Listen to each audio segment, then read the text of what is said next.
হাতে কোনো কাজ নেই, কাজ থাকলেও ইচ্ছে হচ্ছে না করতে। শরীর নেতিয়ে পড়ছে একদম, অলসতা পেয়ে বসেছে গোটা দেহ জুড়ে। সময়গুলোও কেন যেন এগোচ্ছে না কোনো মতেই।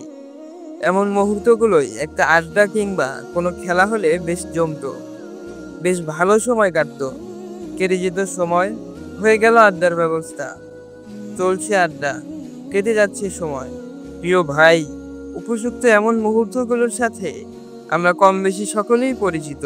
হঠাৎ এমন হয় যে অকারণেই কিছু ভালো লাগে না, বা অতিরিক্ত ব্যস্ততার কারণে অনেক সময় একটু অবসর কিংবা বিনোদনের প্রয়োজন হয়, কিংবা সময় কাটানোর জন্য আমরা আড্ডায় মেতে উঠি।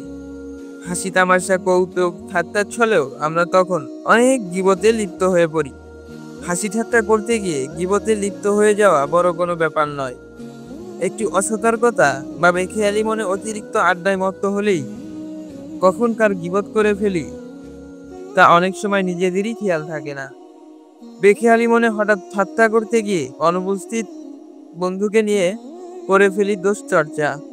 মেসেঞ্জার, হোয়াটসঅ্যাপের গ্রুপ আড্ডা যেন গীবতের ছড়াছড়ি। বিশেষ করে গ্রাম্য মেয়েদের মধ্যে গীবতের প্রবণতা বেশি দেখা যায়।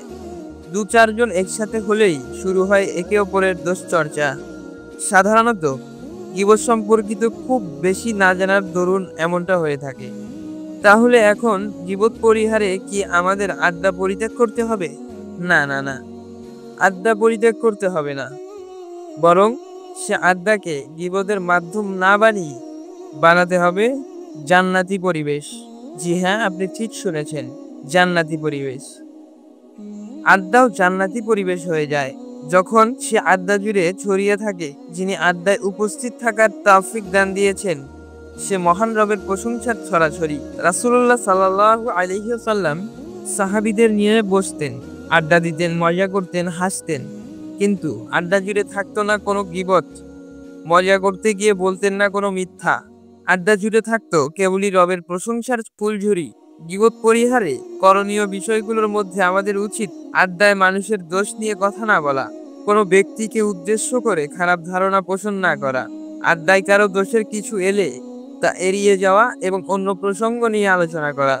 এক্ষেত্রে আড্ডায় দু চারজন উপস্থিত হলেও আমরা আগে সবার পরিবার পরিজন সম্পর্কে জানতে পারি। সবাই ভালো আছে কিনা, সুস্থ আছে কিনা, কোনো সমস্যায় আছে কিনা, এসব বিষয় নিয়ে আলোচনা করতে পারি।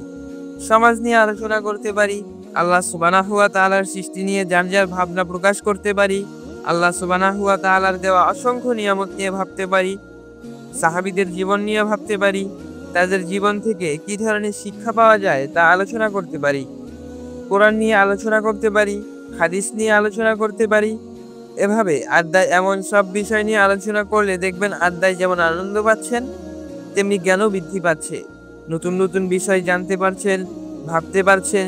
আল্লাহ সুবহানাহু ওয়া তাআলার প্রশংসায় ভরে যাচ্ছে হৃদয়। আল্লাহ আমাদের সকলকে এগুলো বোঝার তৌফিক দান করুন। আমিন।